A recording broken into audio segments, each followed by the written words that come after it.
ನಮಸ್ತೆ ವೀಕ್ಷಕರೇ, ನಿಜ ಅಡುಗೆ ಚಾನೆಲ್ಗೆ ತಮಗೆಲ್ಲರಿಗೂ ಸ್ವಾಗತ. ಇವತ್ತು ನಾನ್ ವೆಜ್ ಪ್ರಿಯರಿಗಾಗಿ ಒಂದು ಅದ್ಭುತ ರುಚಿಯ ರೆಸಿಪಿ ಜೊತೆಗೆ ಬಂದಿದ್ದೇನೆ. ಕರಾವಳಿ ಕರ್ನಾಟಕದ ವಿಶೇಷವಾದ ಕುಂದಾಪುರ ಶೈಲಿಯ ಅತ್ಯಂತ ಜನಪ್ರಿಯ ಹಾಗೂ ರುಚಿಕರವಾದ ಚಿಕನ್ ಗೀ ರೋಸ್ಟ್ ರೆಸಿಪಿಯನ್ನು ಸಿಂಪಲ್ ಆಗಿ ಮನೆಯಲ್ಲೇ ಹೇಗೆ ಮಾಡೋದಂತ ನೋಡೋಣ.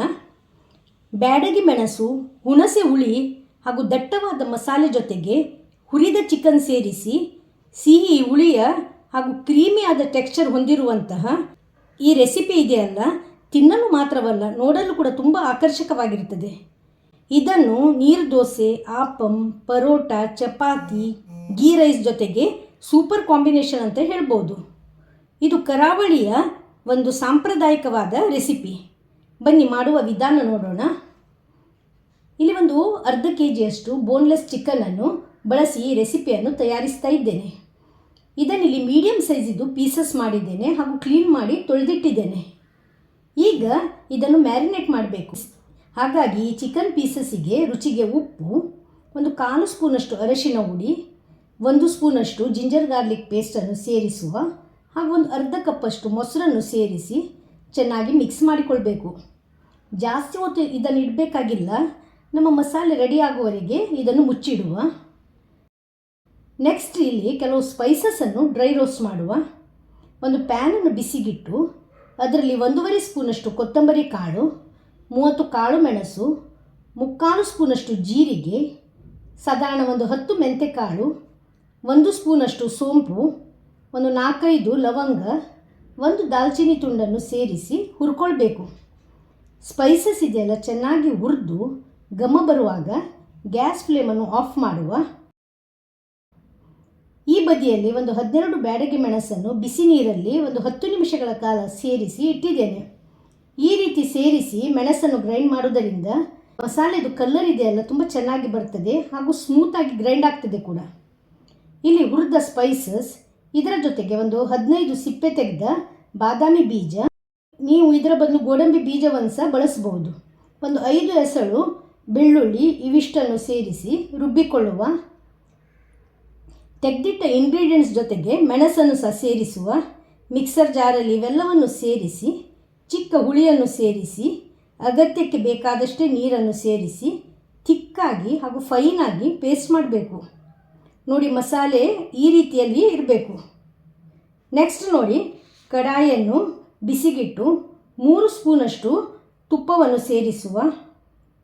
ಇಲ್ಲಿ ತುಪ್ಪ ನೋಡಿ ಬಿಸಿಯಾಗಿದೆ. ಈ ಬದಿ ಚಿಕನ್ ಕೂಡ ಒಂದು 15 ಮಿನಿಟ್ಸ್ ಅಷ್ಟು ಹೊತ್ತು ಮ್ಯಾರಿನೇಟ್ ಮಾಡಿದ್ದೇನೆ.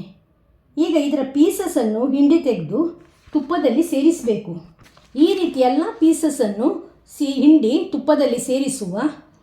ಮೊಸರಿನ ಮಿಶ್ರಣ ಪಾತ್ರೆಯಲ್ಲೇ ಇದೆ, ಇದನ್ನು ನಾವು ನಂತರ ಬಳಸಲಿಕ್ಕಿದೆ. ಇಲ್ಲಿ ಚಿಕನ್ ಪೀಸಸ್ ಇದೆಯಲ್ಲ, ಹೈ ಫ್ಲೇಮಲ್ಲಿ ಹುರ್ಕೊಳ್ಬೇಕು. ಒಂದು 4-5 ನಿಮಿಷ ಇದನ್ನು ಹುರ್ಕೊಳ್ಳುವ.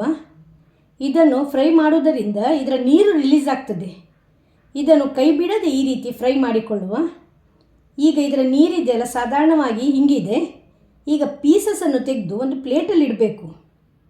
ಈಗ ಅದೇ ಕಡಾಯಿಯಲ್ಲಿ ಪುನಃ 2 ಸ್ಪೂನಷ್ಟು ತುಪ್ಪವನ್ನು ಸೇರಿಸುವ ಹಾಗೂ ಒಂದು 6 ಗರಿಯ ಕರಿಬೇವಿನ ಎಲೆಯನ್ನು ಸೇರಿಸಿ ಫ್ರೈ ಮಾಡಿಕೊಳ್ಬೇಕು. ಎಲೆ ಇದೆಯಲ್ಲ, ಇದು ಚೆನ್ನಾಗಿ ರೋಸ್ಟ್ ಆಗಬೇಕು. ಈಗ ನಾವು ಆಗಲೇ ರುಬ್ಬಿದ ಮಸಾಲೆಯನ್ನು ಸೇರಿಸುವ. ಮಸಾಲೆ ಗಟ್ಟಿಯಾಗಿರುವುದರಿಂದ ಒಂದು 2 ಕಪ್ ನೀರನ್ನು ಸೇರಿಸ್ತಾ ಇದ್ದೇನೆ. ಚೆನ್ನಾಗಿ ಇದನ್ನು ಮಗಚಿಕೊಳ್ಬೇಕು. ಇದು ಚೆನ್ನಾಗಿ ಫ್ರೈ ಆಗಬೇಕು. ಮಸಾಲೆ ಫ್ರೈ ಆದಷ್ಟು ಗೀ ರೋಸ್ಟ್ ಇದು ಟೇಸ್ಟ್ ಇದೆಯಲ್ಲ ತುಂಬ ಚೆನ್ನಾಗಿ ಬರ್ತದೆ. ಫ್ರೈ ಆಗ್ತಾ ಇದರ ಗ್ರೇವಿ ನೋಡಿ ಸ್ವಲ್ಪ ಕೆಂಪಗಾಗಿ ಬಂದಿದೆ. ಬಾದಾಮಿ ಸೇರಿಸಿರುವುದರಿಂದ ಥಿಕ್ನೆಸ್ ಕೂಡ ಬಂದು ಕ್ರೀಮಿಯಾಗಿ ಬಂದಿದೆ. ಈಗ ಇದರಲ್ಲಿ ನಾವು ಆಗಲೇ ಹುರಿದಿಟ್ಟ ಚಿಕನ್ ಪೀಸಸನ್ನು ಸೇರಿಸಬೇಕು. ನೀಟಾಗಿ ಇದನ್ನು ಮಸಾಲೆ ಜೊತೆಗೆ ಮಿಕ್ಸ್ ಮಾಡಿಕೊಳ್ಬೇಕು. ಉಪ್ಪು ಆಗಲೇ ಸೇರಿಸಿರುವುದರಿಂದ ಪುನಃ ಸೇರಿಸ್ತಾ ಇಲ್ಲ, ಅಗತ್ಯ ಎನಿಸಿದರೆ ಮಾತ್ರ ಸೇರಿಸಿ. ಈಗ ಮ್ಯಾರಿನೇಟ್ ಮಾಡಿದ ಮೊಸರಿನ ಮಿಶ್ರಣ ಇದೆಯಲ್ಲ, ಇದರಲ್ಲಿ ಸೇರಿಸುವ. 1 ಸ್ಪೂನಷ್ಟು ಬೆಲ್ಲದ ಹುಡಿಯನ್ನು ಸಹ ಸೇರಿಸುವ. ಬೆಲ್ಲದ ಹುಡಿ ಸೇರಿಸುವುದರಿಂದ ಗೀ ರೋಸ್ಟ್ ಇದು ಸ್ವಾದ ಇದೆಯಲ್ಲ ಮತ್ತಷ್ಟು ಹೆಚ್ಚಾಗಿ ಬರ್ತದೆ. ಈಗ ಲಿಡ್ ಮುಚ್ಚಿ ಒಂದು 10 ನಿಮಿಷ ಮೀಡಿಯಮ್ ಉರಿಯಲ್ಲಿ ಇದನ್ನು ಬೇಯಿಸಿಕೊಳ್ಬೇಕು. ಈಗ ನೋಡಿ, ಲಿಡ್ಡನ್ನು ತೆಗೆದಿದ್ದೇನೆ. ಗ್ರೇವಿ ನೋಡಿ ಪರ್ಫೆಕ್ಟಾಗಿ ಬಂದಿದೆ. ಚಿಕನ್ ಕೂಡ ಕಂಪ್ಲೀಟಾಗಿ ಕುಕ್ ಆಗಿದೆ, ಸಾಫ್ಟ್ ಆಗಿದೆ ಕೂಡ. ಗ್ರೇವಿಗೆ ಥಿಕ್ನೆಸ್ ಕೂಡ ಬಂದಿದೆ. ಈಗ ಇದರಲ್ಲಿ ಒಂದು ಅರ್ಧ ಲಿಂಬೆಯ ರಸವನ್ನು ಸೇರಿಸುವ ಹಾಗೂ ಸಣ್ಣಗೆ ಹೆಚ್ಚಿಟ್ಟ ಕೊತ್ತಂಬರಿ ಸೊಪ್ಪನ್ನು ಸೇರಿಸಿ ಎಲ್ಲವನ್ನು ನೀಟಾಗಿ ಮಿಕ್ಸ್ ಮಾಡಿಕೊಳ್ಬೇಕು. ಪರ್ಫೆಕ್ಟ್ ಆದ ಕುಂದಾಪುರ ಶೈಲಿಯ ಚಿಕನ್ ಗೀ ರೋಸ್ಟ್ ಇಲ್ಲಿ ರೆಡಿಯಾಗಿದೆ. ಈಗ ಫ್ಲೇಮನ್ನು ಆಫ್ ಮಾಡುವ. ಹುಳಿ, ಸಿಹಿ ಹಾಗೂ ಖಾರದ ಸಮ್ಮಿಶ್ರ ರುಚಿಯ ಈ ಚಿಕನ್ ಗೀ ರೋಸ್ಟ್ ನೀರು ದೋಸೆ ಜೊತೆಗೆ ಪರ್ಫೆಕ್ಟ್ ಕಾಂಬಿನೇಷನ್. ಡ್ರೈ ಫ್ರೂಟ್ ಸೇರಿಸಿರುವುದರಿಂದ ಇದರ ಗ್ರೇವಿ ನೋಡಿ ಥಿಕ್ಕಾಗಿ ಕ್ರೀಮಿಯಾಗಿ ಬಂದಿದೆ. ನೀವಿದನ್ನು ಆಪಂ, ಪರೋಟ, ಗೀ ರೈಸ್ ಜೊತೆ ಕೂಡ ಸವಿಬಹುದು.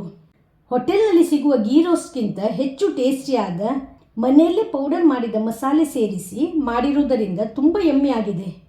ಈ ಕರಾವಳಿ ಶೈಲಿಯ ಅಂದರೆ ಕುಂದಾಪುರ ಶೈಲಿಯ ಗೀ ರೋಸ್ಟ್ ಇಷ್ಟವಾಗಿದ್ದಲ್ಲಿ ರೆಸಿಪಿಗೆ ಲೈಕ್ ಕೊಡಿ, ಶೇರ್ ಮಾಡಿ. ಚಾನಲನ್ನು ಸಬ್ಸ್ಕ್ರೈಬ್ ಮಾಡದೆ ನೋಡ್ತಾ ಇರುವವರು ಪ್ಲೀಸ್ ಸಬ್ಸ್ಕ್ರೈಬ್ ಮಾಡಿ. ಧನ್ಯವಾದಗಳು.